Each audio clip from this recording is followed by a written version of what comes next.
Hello. How you doing? Doing okay. You? Good. Pretty good. Good. Awesome. Yeah, for some reason, I woke up at like 4 a.m. I don't know why. There's like a witching hour for me between 2 and 4 that I just naturally wake up and then my brain keeps going and I can't go back to sleep. So tonight or this morning was one of those days, but I mean, I'm still trucking along, so we're good. Yeah. How was your weekend? Pretty good. Busy. As Spring is just usual. a busy time for us with all the animals and everything. Yeah. Yeah, I can imagine. I've been trying to like get my garden going and it's still a mess. I'm trying to start from seeds this year instead of that's what I do.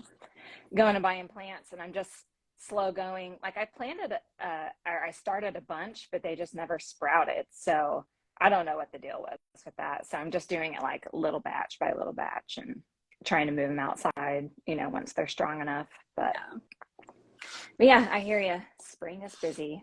It is. So we'll have a guest speaker today. Yes. Is it Brea or Brea? Brea. I'm not sure how you pronounce her name, so we'll have to confirm with her, but she's with Intermountain Raw. So I think it's Brea. We'll see. Okay. All right. So today we're going to have a guest speaker. We're just going to we finally got someone that wanted to talk about feeding balance over time. I feel like the majority of people feed this way. But for whatever reason, people just don't want to talk about it. And I think it's probably because they're afraid of getting attacked by people for it, which to me, it's just ridiculous. I mean, people that are so closed off about other people's viewpoints are only doing a disservice to themselves and their animals.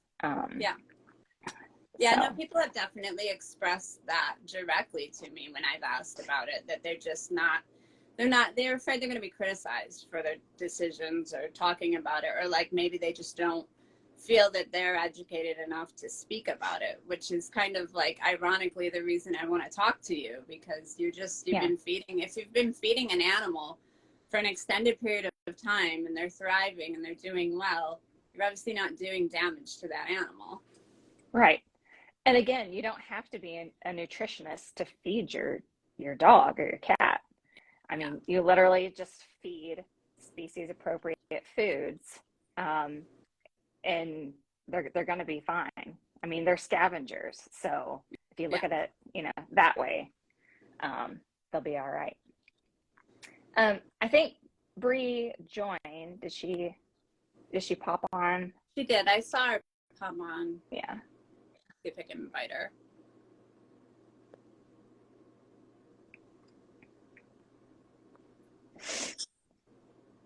I don't know how to invite, so hopefully you do. I think she has to do it. Okay. Because it looks like I can't. Can you request to join, Brea? Oh, I see it. I can do it. There. Okay. I think I just sent an invite to her. Yay. She'll be on in a moment. Hello. Hi. Hi. Are we pronouncing your name right? We're probably not. It's Brea. That's what I go by, Brea. Okay. Yeah. Awesome. Me. Yeah, thanks for coming on. Aaron and I have been trying to get people to come on and talk about this for a while, so we're really happy to have you on here. Sweet. I love talking about all things raw, so happy to share whatever I Awesome. So for those watching, you want to just kind of introduce yourself and let everybody know kind of what you do? Sure. My name is Brea, and I live in Oregon.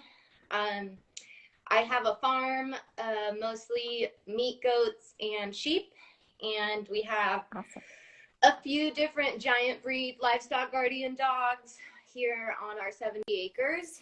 And that is based, they are our journey into DIY raw. We also own a couple of inside dogs. So we have Vislas and Dogo Argentinos. And the Visla, we started, on pre-made commercial blends. And then we just kept acquiring dogs, and then we got our land and more dogs, and the kibble wasn't at all. We could not do kibble with the giant breeds in any way. They were just so like sensitive and reactive in their skin.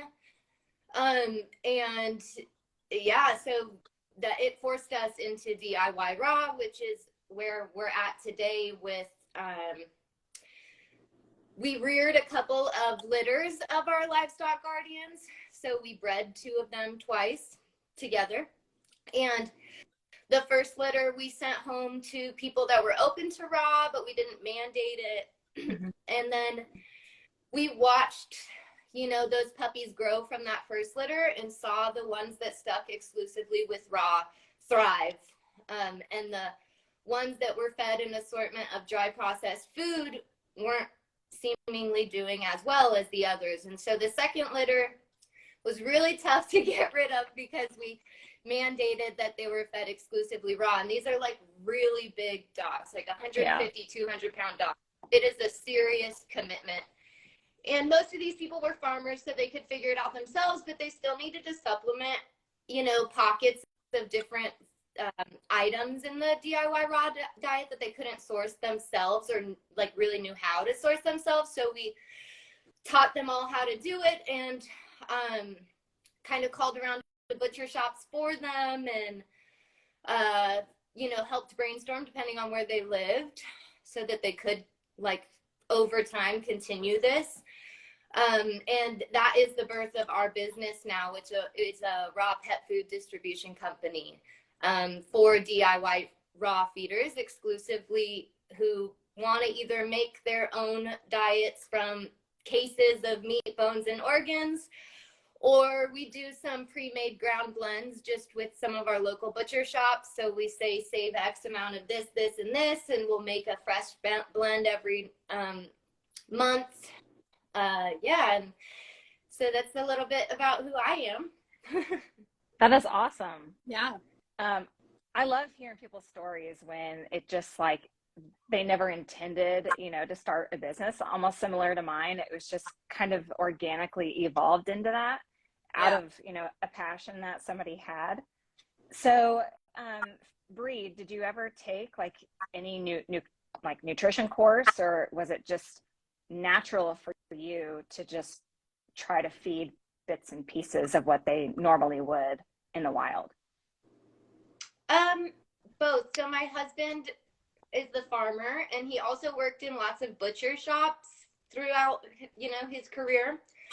So he kind of knew how to source things, which was really helpful. So all I had to do was like go on Facebook and start the journey and chat groups and, like hop on Perfectly Raw. Thank God there was some sort of something out there for, learning materials. And then I found like, this was 5 years ago. So I think Dogs Naturally was like the only course, which was pretty heavy duty. But I took that course and learned a lot. And I think just trial and error and working with a vet who was really supportive, who really pushed us to feed raw and like basically supporting us and telling us that like whatever you can do is better than what we were doing when we were feeding high quality kibble and it wasn't working. So basically she was like, she studied under a mentor who basically was focused on an 80-10-10, guideline with other whole food supplements. And so that's with her coaching, that was kind of where we started. And then, you learn more as you do more. So I just kept learning and growing, and I haven't officially taken any courses otherwise, no. Yeah, that's so awesome. And the fact that you found a vet like that would support raw feeding, that in itself is such a feat for people. Like my own vet doesn't support it. Yeah, I mean, neither does mine. That's so huge for people when the vet supports it. I think it makes a big difference to people, especially if they want to do this and you have a vet telling them to go for it, to do it, to encourage you to do it. Makes a big difference. yeah, it does. Yes. And when I started doing treats, I, was sourcing locally, and I found this amazing family-owned farm nearby, and they raise sheep and cows. And the owner used to be a veterinarian. And so when I came to her, about sourcing, beef and lamb from her, she was like, "This is amazing. I love what you're doing."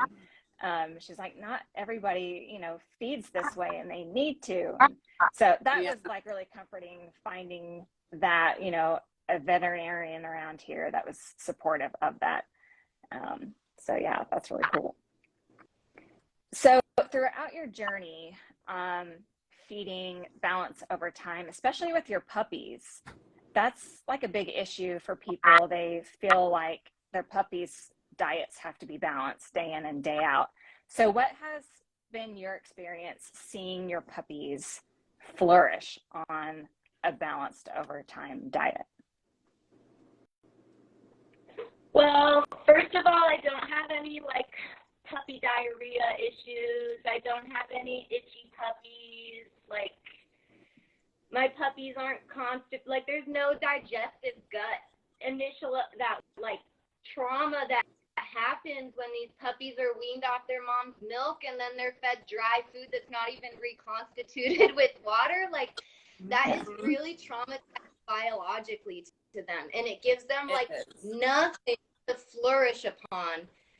There's nothing that's biologically available to them in that. So giving my puppies raw meaty bones, big chunks of bones that they just learn to tear the flesh off the bones as their first real food from their mom's milk is, I think, was the most important step to kind of helping establish eating bones, because that's a huge part of their rearing puppies on balance over time, is you need to make sure they're going to be ingesting bones.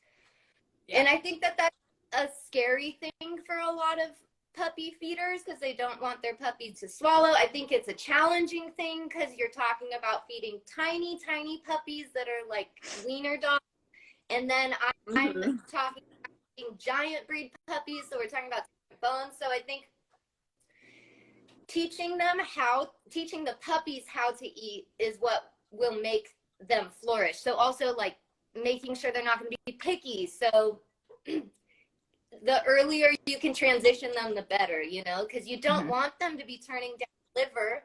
That's going to make your life hell. You won't be able to balance their diet. Yeah.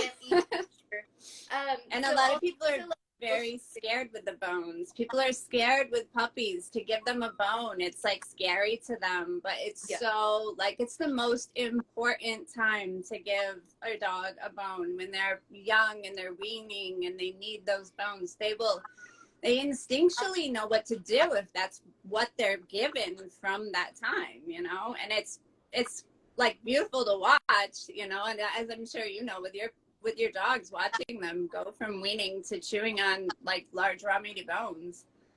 Yeah. On that note, I remember posting on social media, I had a litter that died of sudden infant death syndrome for dogs. And I had a puppy survive. So that puppy started on food pretty young because his mom was drying up pretty quickly. And I think it was at 6 weeks he swallowed an entire chicken head. And I was oh crap. He was a big boy, but he was probably only maybe 10 pounds, Yeah. And he was fine, totally fine. Yeah. He just put it right out. So on the bones note, I think that helping to make sure that your puppies are going to flourish, ensuring that you're doing everything you can to teach them, you have to be proactive to teach them to eat the bones. And then you will know that you can create a balanced diet if you can get their palates to appreciate organ meats and teach them how to eat bones. But I think that for my dogs specifically, they're big dogs. So, you know, watching their growth was really interesting, especially in comparison to the kibble fed dogs that we, you know, for their siblings, their litter mates. Those ones grew really fast, but then they pretty much stopped growing around 8-9 months. So the raw fed dogs were significantly larger over time. Like by the time they were 2, they probably had a good 50, 60, 70 pounds on some of the ones that were fed kibble. Additionally, Holy cow. Yeah. But Additionally, it's slow, so it's slow growth though, which is what is healthy for the body. You know, it's really not good for the joints and all of that to be growing at such a fast rate, which most dogs that are eating puppy kibble are growing really fast. Mm-hmm. Right. Mm-hmm. Yep. Yeah. And you know, just like the dog's overall health, like I got less phone calls from puppy owners explaining that something was going on with their dog health-wise, maybe insinuating that it was genetic. And it seems that those phone calls seem to come mostly exclusively from the kibble feeders. So the owners that were feeding kibbles, whereas like the raw fed puppies barely had any issues. And even like behaviorally, there was a lot more control because their brains are more highly functioning. They're not, you know, like on these sugar rushes, depending on food to survive, which is what, you know, the nutrients in kibble kind of do to a puppy's brain. So watching them flourish on raw has been a total learning journey. And it's been a really cool experience overall. And it just makes me more and more passionate about like speaking my truth about how I feel about raw feeding and how important it is. Yeah. Yeah, absolutely. I think that that's such a great testimonial because for some reason in America, we have this obsession with like the biggest, fluffiest, fattest puppy that we can get. We just think, I mean, don't get me wrong, they are super cute, but it's not healthy, you know? It's not normal, but we normalize it because that's what most people see. Yeah. I mean, I've had clients that they get a puppy and it's their first puppy they've ever fed a raw diet, and they legitimately almost always will get concerned that the dog's not growing fast enough, and reassuring people that that is normal. Like that is so good. You're going to have less instances of joint health problems. You're going to have less instances of all sorts of problems because your dog's not growing at this rapid rate that they'll grow if they're eating that puppy kibble. It's kind of crazy. Like it's crazy. It's normal that they should be growing slow like that, but we don't see it that way. And people get genuinely concerned when they see their dogs not growing as fast, like especially if they happen to know the breeder or know somebody who has a sibling, and then the sibling is growing at a faster rate. They get worried there's something wrong with their dog. I hear it so many times with people with puppies, so many times. And it's just, I guess it's just the way that we are used to seeing dogs grow, you know? I mean, I remember I fed Dexter when I brought him home a raw diet, and he was the first puppy that I had fed a raw diet. And I remember even thinking when he was a puppy, like, gosh, he was growing so slow, because compared to dogs that I've had in the past, he was growing really slowly. Yeah. Yeah, it's so backwards.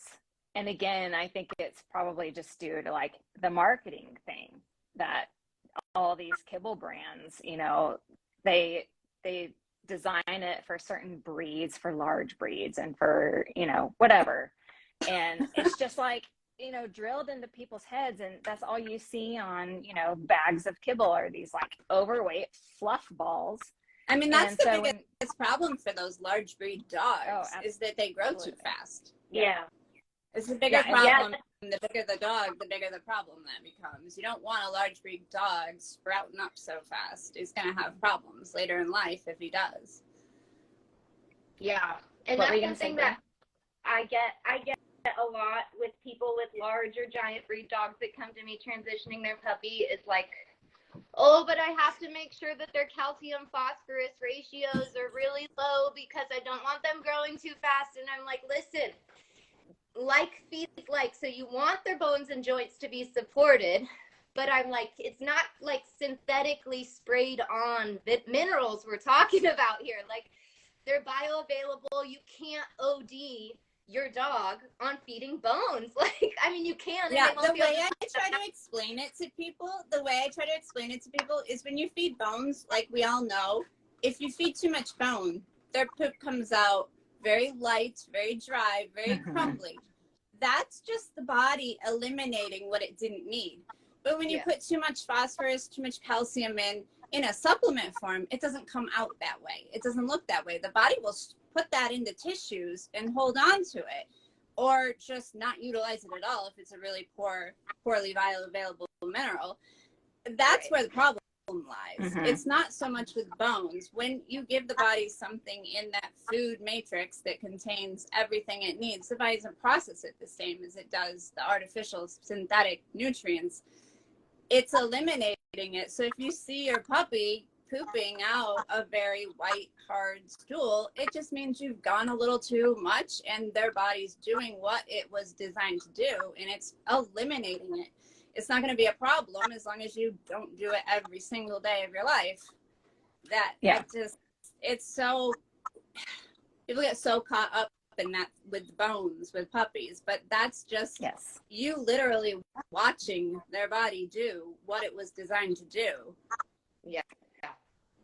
Yeah, and that's why I'm so glad that we're talking about it again, especially from someone who has raised puppies, you know, straight from wean to raw on a balanced over time diet, just by watching, you know, their development and their poop and adjusting accordingly. Yeah, I think that that's what freaks people out the most, is just worrying that they're going to ruin the growth of their dog. But again, you know, like when you look at canines in the wild, the puppies are the last ones eating, and they're going to be gnawing on the raw meaty bones for the majority of their food. So again, that just kind of, it makes sense. It's natural for them to be consuming those. Yeah. So Brea, what are some things like that you helped your puppies get used to with eating raw meaty bones? Like, were you grinding it at first, or were you hand feeding? What kind of things were you doing? I mean, this is like litters of like 15, 16 little, so I definitely couldn't hand feed them. But, you know, at first I give them like recreational bones. So bones that they're not going to consume. They're not like really edible to their teeny tiny little teeth. So mostly they're just like appreciating what it means to learn how to pull flesh off of a bone for those. Okay. And then around 6 weeks, 5-6 weeks, they're really big dogs. So I tend to start earlier, maybe around 5.5 weeks, feeding them pre-made ground blends that do have bone in them. And I will start, just out of simplicity, start to add in like a bone meal supplement sometimes, if like because they'll start to develop resource guarding with litters. So if you can't supervise them, it's not that helpful with specific personalities in a litter to just like throw chicken feed out and say sayonara. So sometimes you have to just make sure that you're giving them the bone in their food. So when I fed ground blends, I would add in a little bit of extra bone as they got older. We usually send them home around 10 weeks. So by then they're able to fully eat bones. So for puppies, I usually recommend poultry heads and feet, and start with chicken feet when they're really small so they can't swallow it whole. And then you don't have to hand feed them. But if you got a puppy when they're 16 weeks and you're transitioning them to kibble, and they're a pretty big dog, like anything from like, you know, a boxer up, or even like a 50-pound dog and up, you should probably hand feed a chicken foot, a puppy for a puppy. because they probably will swallow it whole, and while they'll be okay, most likely it'll freak you out, and it's just not good for their learning journey to think that they can just swallow everything whole. Like, eventually that will cause an issue. So you can hand feed, when, you know, if you're transitioning a puppy from their whatever their breeder was feeding onto raw, you can hand feed I like poultry heads and feet. You can also give them bigger bones, which I love, brisket bones, pork, like the rib tips that are like nice, soft, edible bones that you don't really have to worry about if they bite off a chunk and swallow, because they're basic. It's, you know, it's not super pointy or sharp when it breaks off, and they're most likely just gonna gnaw on it, and then you can kind of move up from there in terms of like moving towards harder bones. But I always say the younger you start, the easier it is when it comes to feeding puppies bones. Yeah. Yeah. For sure. Oh man, I had the next topic on my head and then I went blank. Do you find that your puppies that are weaned are less likely to be picky about their food? Yes, the ones that I send home that have been fed, you know, raw, seem to be less picky, but the ones that I keep for myself seem to be really picky. The pickiest dogs I've ever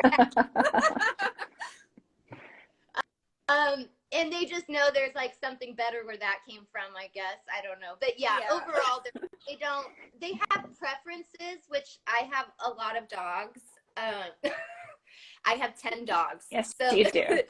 They all have their unique taste preferences, and some of them like and do better on poultry, and some of them like and do better on some fish. You know, so obviously they have their own taste. All of my puppies to always eat meat, bones, and fat from, you know, a variety of proteins, even if they're pretty picky. And so for I guess one of the main issues people have, so you have 10 large breed dogs and that gets expensive. I know that you raise some, which obviously helps, but how do you do it? How do you afford to feed them that way? Sorry, guys. I have to charge my phone here. Oh, boy. Sorry, just yeah, so I guess we actually... Oh, this is not going well at all. So sorry. It's okay. Okay. Real life. We relate. We do. I mostly recommend people finding a local butcher shop and buying in bulk, like getting a deep freezer, if you can buy cases of meat, bones, and organs that are even bigger than 10 pounds at a time, like you're gonna get them for like 50, 60 cents a pound from like not even factory farms if you find a local, you know, place. So I'd always say start as locally as possible. And then like if things, you know, if you're like stuck on feeding a prey model and you really want to feed fur and feathers and that's not something you can source locally, then there are some online distributors that ship to you that you can buy, you know, rabbit feet or ears or whole rabbit, whole quails. So for us, learning to source, like buying chest freezers, first of all, and then learning to store in bulk is the most affordable way to feed them. But then you have to be dedicated to the prep, which, you know, everybody's excuse is, I don't have time for that. And I'm like, well, you either have to have time for it or you're going to pay for the convenience in a commercial or even a non-commercial ground blend. And that's just, I mean, we all have to make a living. That's just how it goes. Like the animals, it's expensive to raise animals in today's world. Unfortunately. So I think feeding giant breed dogs, like we rely on, you know, like having friends and neighbors that'll tell us when they're butchering a cow, and, you know, our friends to let us know when they've got an elk that they've hunted so that we can harvest what we want from it that they're not going to that they're going to discard anyways. Like, yeah, like getting on Facebook, finding your local farming communities or homestead communities, finding other raw feeders near you so you can go in on big things together and split it up. Like, that's going to be your affordable way to feed, especially giant breed dogs. Obviously, if you can raise a lot of the puppies that we've sold, again, they went to farms. So a lot of those farmers are like raising rabbits specifically for their dogs, or they have like chickens that they'll, you know, butcher a rooster here and there for their dog, which makes a super easy meal for feeding.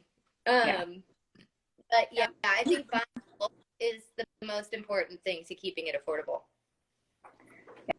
Yeah, that's great advice, because I always get, you know, that they have a large breed and it would just be astronomical. And I'm like, well, you have to put in the work of trying to find where to source from. And once you do that, then it's going to be so rewarding because you will save on the back end. Yep. Not only on food, but like vet bills and stuff like that, because your pet's going to be healthier and it's not going to need to go to the vet. Right. Yeah. So, how are you supplementing, I guess? So with like, are you following a prey model diet, or are you trying to balance kind of like NRC to where, you know, they're getting what they need? Yeah, so again, we kind of basically just went with what our vet said would be our dogs would thrive on, which is like the idea of 80-10-10. I feed a lot. I probably feed more organ meat than 10%, just because it's so rich in nutrients, and especially the big dogs, they eat a lot of raw meaty bones. So the organ meat helps to just make sure they're not going to be super constipated.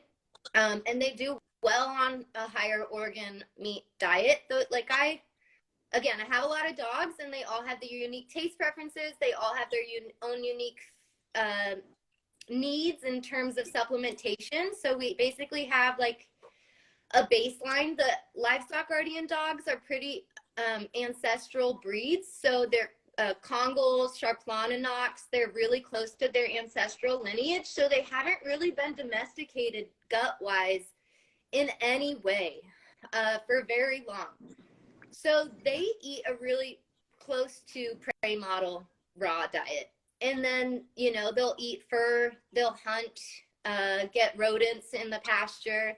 So they'll get some fur. They'll just eat grass when they need extra fiber. And I don't give them fruits and veggies unless they want it. And in the summertime, they'll eat some berries, but otherwise they don't they don't even want them. Whereas my inside dogs are more domesticated. The Dogo Argentino breed isn't even that old, and it's basically been raised on kibble, especially in America. And Vizslas are super domesticated too. So they seem to do better with a little bit more supplementation in their diet. So I do give them greens and berries, some like nuts and seeds ground up. And everybody eats a lot of fish and seafood for omega-3s and just like keeping inflammation at bay in general. So fish is a huge staple in our family, eggs. Otherwise, like we're not hyper focused on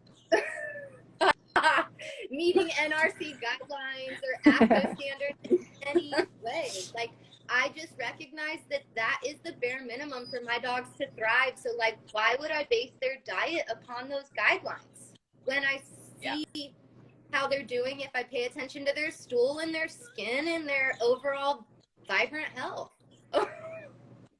Yeah. No, I'm right there with you. Good. Yeah. That's what people need to hear. Yeah. They they need to know that it's okay that they're not getting a kelp supplement, because most likely they're getting it from raw meaty bones or, you know, the rest of the diet. You know, people get hung up on that too, with having to meet their zinc and the manganese and all this. And it's like, I promise you, they're not, you know, fishing for kelp out in the wild. They have to be meeting it you know, through some other source. Those nutritional values that we look at are just like a little snapshot of what they're actually getting out of everything. And I think people need to really understand that. You can't put so much weight on that. It's not right. It's not exactly a perfect picture. Yeah, and not every raw fed dog is going to be low on vitamin D, vitamin E, zinc, manganese.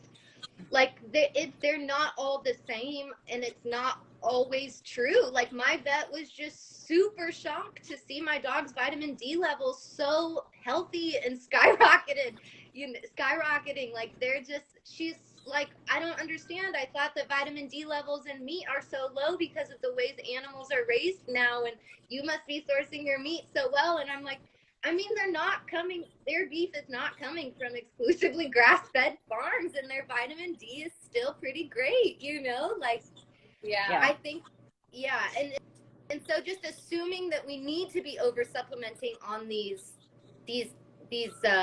holes that tend to be in the raw fed diet common, I don't think is necessary unless you've tested your dog and you know that you need to supplement those things.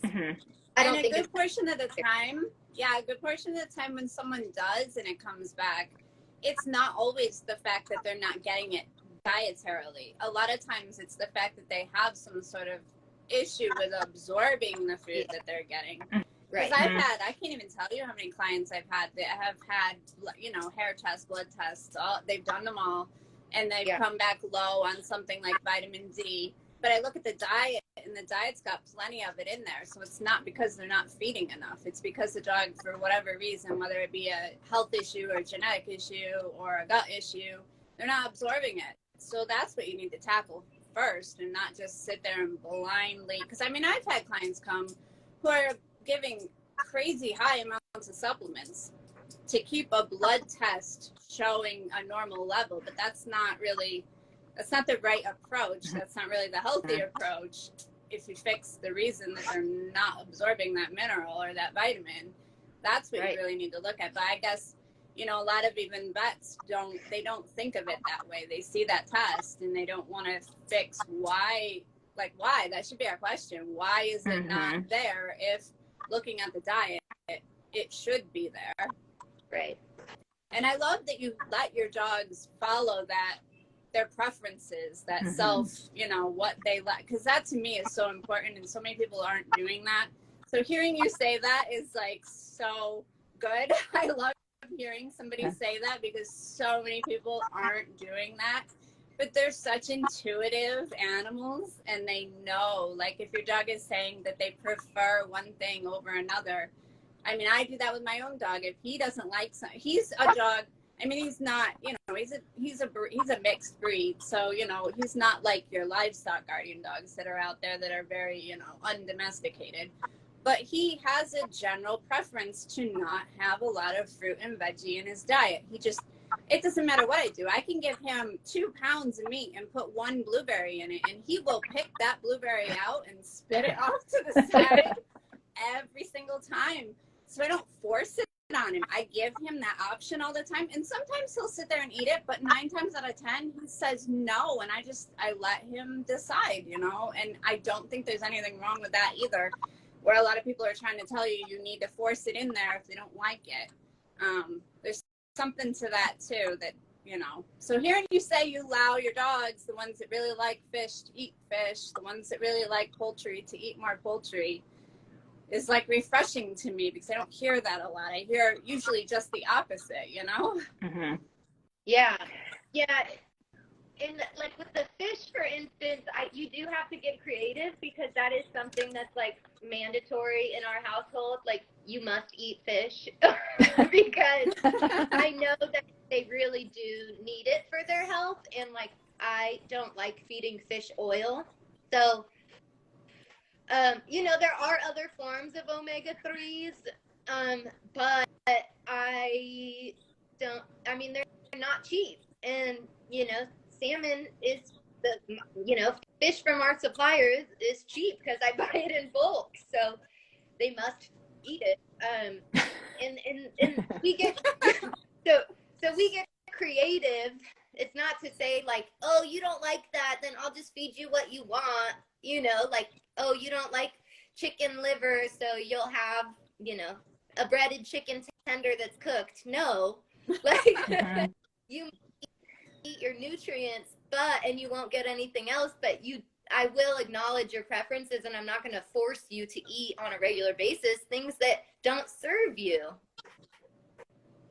Yeah. So what are some ways that you can sneak it into some of the ones that kind of refuse it more?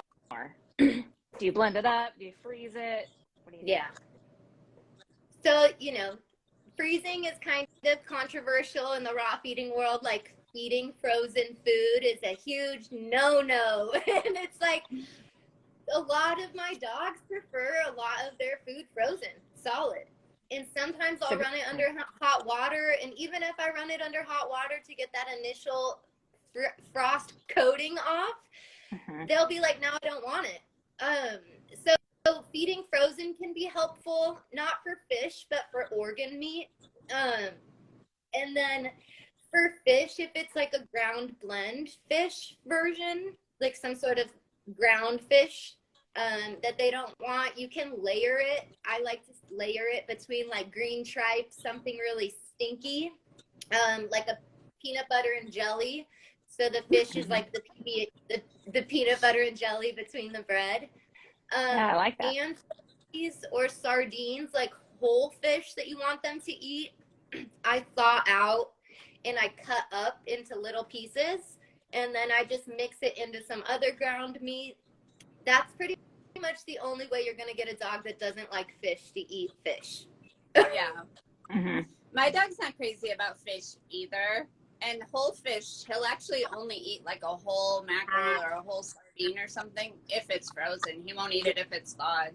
So I do let him eat the fish frozen because he won't eat it if it's thawed. Unless I cut it up and like hide it in the food, then he'll eat it. But if it's not frozen, he's like, no, I don't want that. Yeah.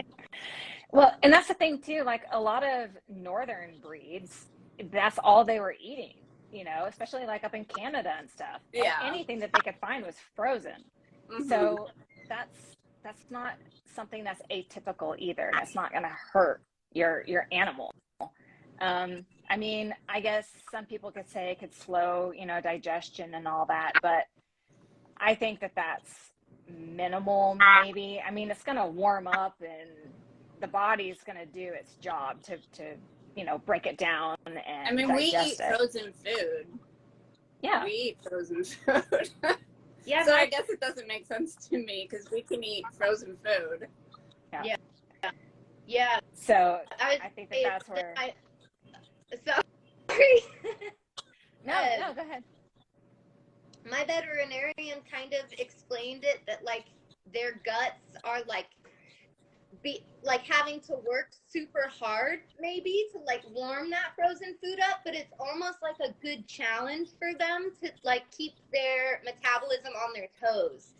So like, you know, maybe not doing it every day all the time, but when you do it, it's not going to be harmful. Right. Yeah, exactly. One last question I had for you was, and you already kind of touched on this, was like any lab work and stuff that your vet has done. Have you ever had any kind of negative blood work reflecting on how you feed your dogs? Is there any correlation there? Never. No. And honestly, we don't do blood work very often. We don't even do blood work in our routine. You know, our dogs only see the vet when we have to. So even if they're due for their annual checkup, I won't go in until they need to see the vet. Like sometimes they might skip a year if they're healthy for 2 full years and they don't need to go in to see her. So it's not like we're doing blood work routinely, but when something does come up with a dog that seems like kind of a mystery, we will run the labs just to, make sure everything's okay. And we've never seen anything that's correlated with the diet. My Dogo Argentino, or my Vizsla, had a thyroid issue for a while, but it was caused by stress, I think. Not really had anything to do with the diet. We didn't change his diet at all. We did give him a little supplement, to the standard process thyroid supplement, to like kick boost his thyroid. But like, we didn't really change anything in his diet. I started feeding him some more thyroid. So, some things that had thyroid in them, but I was already doing that. So, he got better, but we also got kind of his stress under control. And otherwise, I think, when like skin issues cropped up, it never was something that like showed in their blood work or that we tested for, but we started treating it by feeding other whole foods that support the skin, and that alleviated the symptom. So I think learning.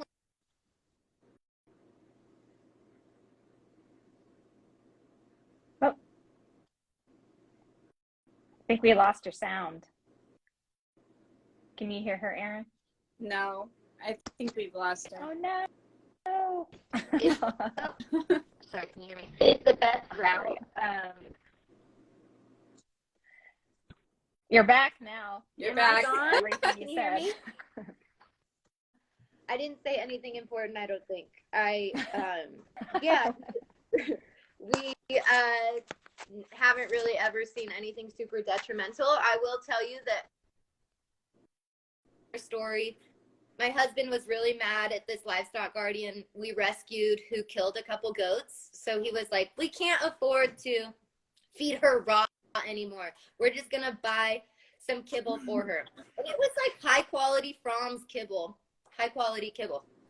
This girl started deteriorating in front of our eyes after like a month of eating some mostly kibble and some little bit of raw.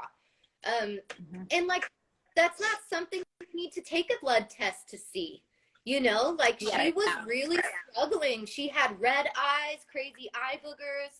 She's prone to like arthritis, joint stuff. Like she barely wanted to get up anymore, had no drive. Like you don't need to take a blood test to see that deficiency, and that's a complete imbalanced food she's eating, Yeah. Yeah, absolutely. I think people get hung up on the blood tests too. And I mean, they're absolutely important if your dog is, acting abnormal or you feel that something is wrong. But again, it doesn't always correlate back to what they're eating, just because it's a snapshot in time. So I think that, again, it just goes back to like feeding the dog in front of you. And you have 10 dogs, and I'm sure you feed them all different, because they all have different needs, and if one's not doing well, then you'll slightly adjust it and try to make improvements upon it.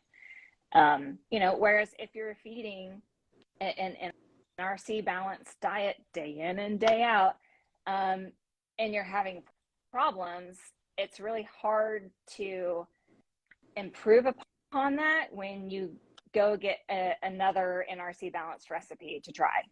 It's hard to know where. It's hard to know where to improve it. Right.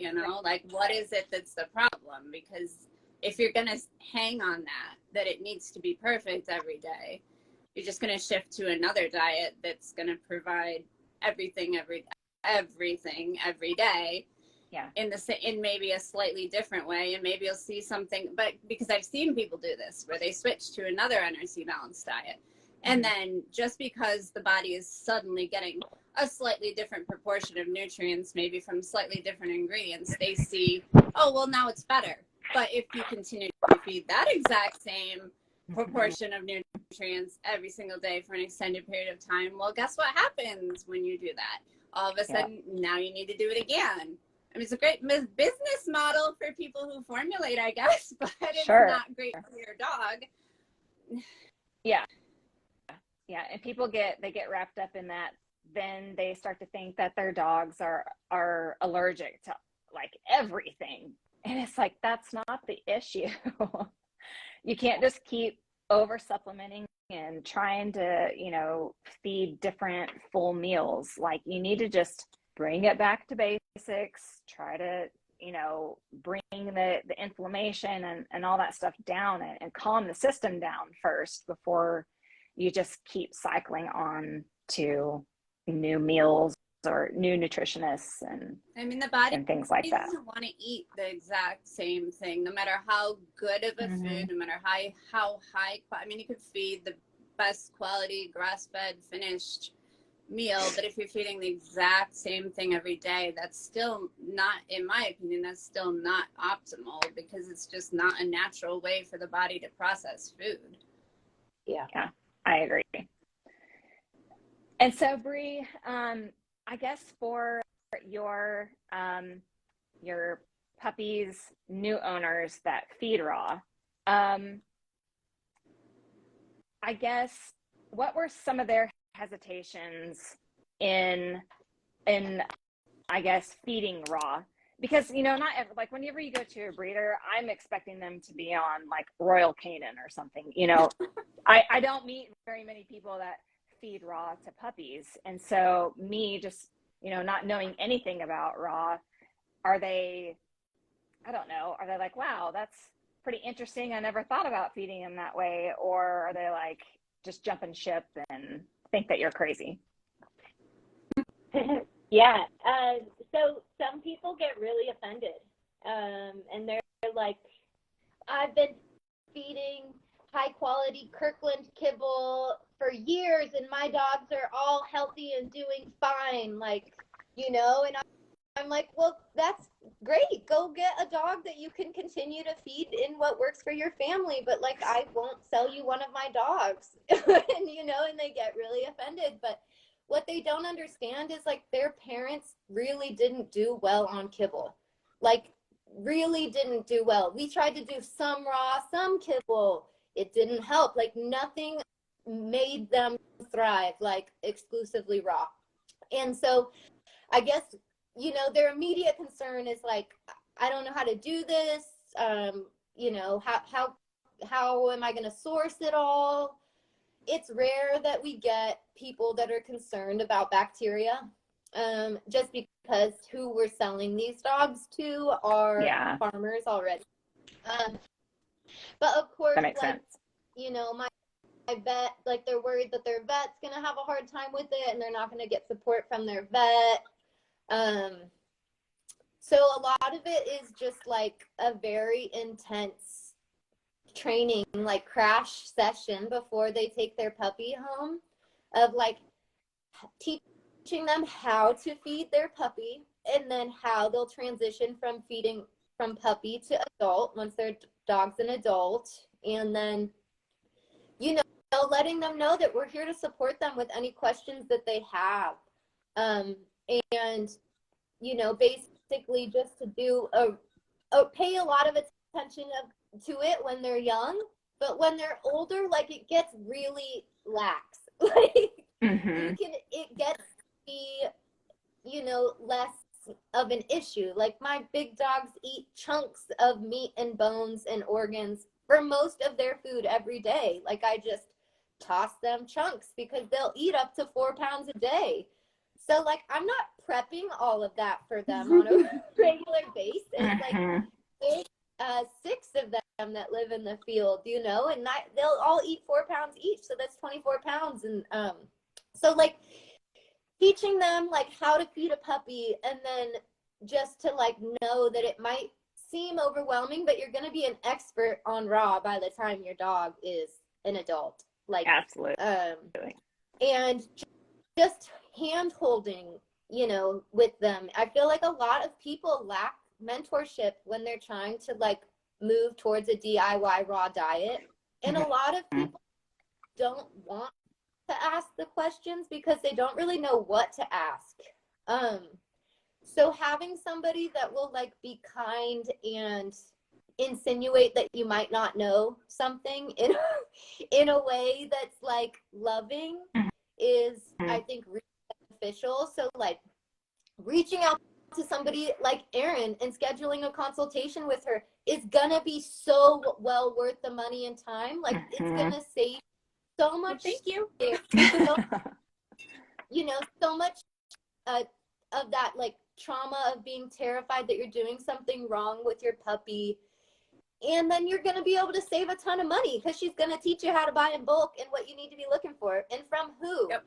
So, you know, pairing our puppy owners up with resources is key.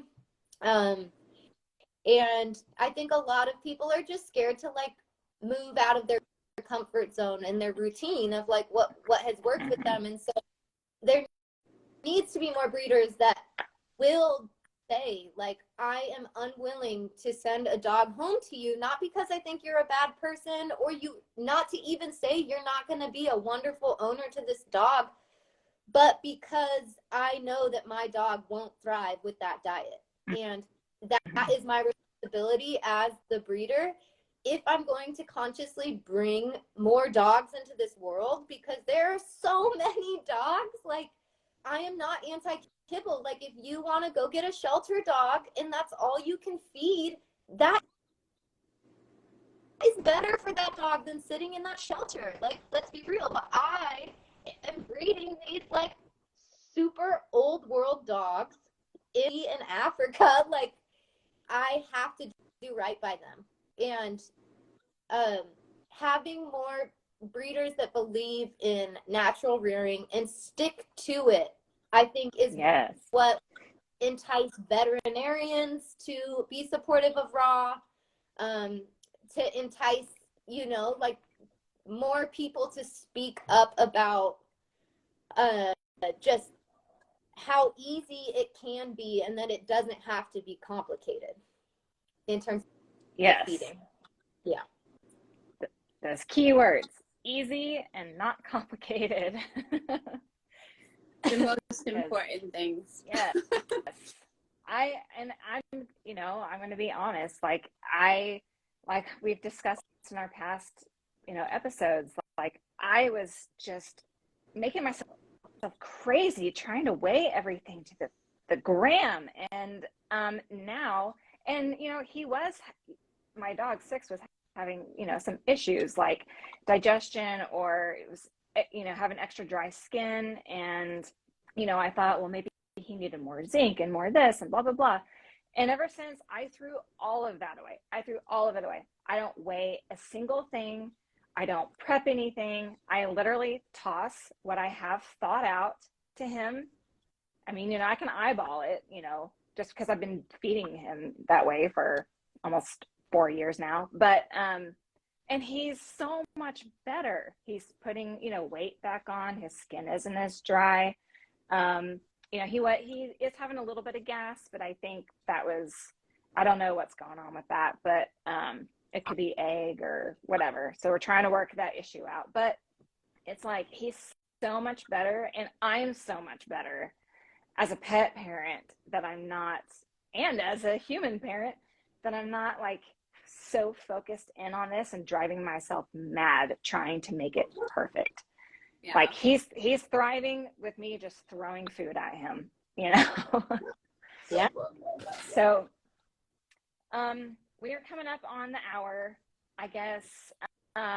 Bree, thank you so much for coming on and telling your journey and making people feel more comfortable and confident and knowing that they can feed balance over time. Yeah. Thanks for having me, ladies. Thanks for starting this podcast. I love tuning in, and the information that you share, I feel like was so pertinent to the world of raw feeders right now. Like, I remember being a new raw feeder and like following Erin and being like, she is so particular about meeting all these nutrients, and come out and be like, look guys, I'm just doing this to make you guys feel more comfortable. I feel like was such a huge relief. So like for so many of us raw feeders to have people that are prominent on social media that are well known and like we rely on to learn from in the raw community to speak and say, this is not how I feed my dogs. Yeah. And Yeah. Yeah. Thank you guys for all the work that you do. Well, thank you. Yeah. Yes, thank you. And you hit the nail on the head. Like, I think so highly of you, Erin, for like coming out and, I mean, you did this for a living and you took such a huge hit on income just because you as a person like couldn't morally sit here and continue to do that, knowing that that was wrong. So yeah, kudos to you. I think it's awesome. Tell the people who still think it's the right way. They're coming at me. Yeah. And and that's okay too. If people still want to feed that way, nobody is stopping them. It's fine. Exactly. Yeah. There's so many. Do any of us really know what's exactly the right way? We're all doing the best we can. Do what you feel is right. I'm always going to talk about what I think is right and what I do in my life. Yeah. If that's going to be you're just, if you're going to hold on to it, fine. But, be open maybe to even at least listen to some other ideas. I admit there was a time when I was kind of closed off to thinking about other ideas. So, I get it. But, when we step back and look at it, it's really just, it's so much simpler and we don't need to overcomplicate it because we've got a lot of people that would really like to do this, but are feeling very, very overwhelmed because, think about all of the conflicting information that you get thrown at you every day if you're on social media looking at this kind of stuff, It really doesn't need to be hard, and I just want people to know that because every dog and every cat deserves to eat a better diet, and I don't want anybody to feel like they can't do that because it's too complicated, because it's just not. Yeah. Absolutely. All right. So wrapping this up, again, thank you, Brea. We really, really appreciate you coming out and speaking. After this, we will upload it to YouTube, The Raw Truth. Again, if you guys like the content that we're putting out, please like and subscribe to it. That way we can get the information out to more pet parents and hopefully get people feeding more raw. So until next Monday, thank you guys. Have a great week and we'll see you next time. Thanks. Bye. Bye. Bye.